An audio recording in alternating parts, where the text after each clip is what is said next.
So we have Jaida McCloud, Josie and Coach Ashleen Bracey after a victory, a very close one against Southern Illinois. So Coach, in regards to preparation, I was talking to both Josie and Jaida right before you came in. One thing that the Salukis have is size. So what was the biggest thing you really wanted to focus on going into the front court? To not shy away. That they have size, but we have really good post players that understand angles and understand how to seal and that have their own skills. Like Jaida McCloud has a uncanny ability to get to the free throw line, and we weren't going to cower to their size. And I mean, I think we had a scout guy at practice yesterday, and I made him block every single one of their shots that they put up. And I was like, you got to deal with getting your shot blocked, and you got to move on, and you got to go right back at them because that's what we're going to do. And I thought maybe it took Jay a little bit of time to get there, but she most definitely got there.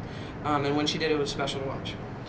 And, midway through the second quarter, the Salukis had up to a 14-point lead. But, there's still plenty of basketball game left to play. And going into halftime, Jaida or Josie, whoever is willing to answer, what was the biggest focuses on improvements or changes that you wanted to go into the second half? In the locker room, we were just talking about how we have to stick together and respond quickly against a team like this that likes to play fast. So we knew that being poised and disciplined will, put us on top at the end.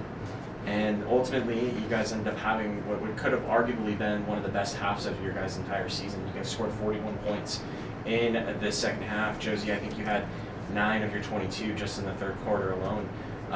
What ended up just working in your guys' favor? I'll leave it open if anybody would be willing to answer.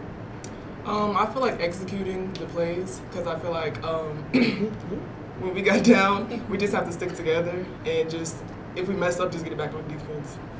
Yeah, I thought that was the biggest adjustment, and a little bit of an adjustment like on my end too. Like, I have to find a balance between letting them play and getting them organized in play calls.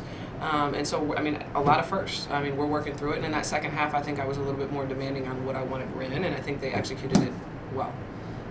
We obviously knew that they couldn't stop Josie inside, and so we kept feeding her, and then based on that, Jaida got some easy buckets out of it too. So it started clicking for us. And lastly, we just finished 2 weeks at home. We're going back on the road next week, but there was a lot of things that were learned in these 2 weeks of being at home. What do you think would be the biggest lessons out of this homestand? Up to anybody. I would say response and responding to adversity, like turning the ball over, missing a shot, and doing it quickly. I think that we had a habit of responding, but not necessarily right then and there. So. Yeah, I think that's the biggest one, honestly. Like I said, we every time we step on that court, we're experiencing something new, and so we're trying, and so is Southern. They're a new coach and a lot of new players, but we're trying to put it all together, and I think they're bought in, and this is a resilient group, no doubt. But one of the things we've really, I feel like, shored up on is what she said, when we do make a mistake, responding right away so that we don't get too deep in the hole. And I thought they did a great job of that tonight. I feel like if we come out with that dog mentality first, because I feel like we come out slow paced and trying to play with the other team's speed, it's not going to work. So if we come out hard, then it's going to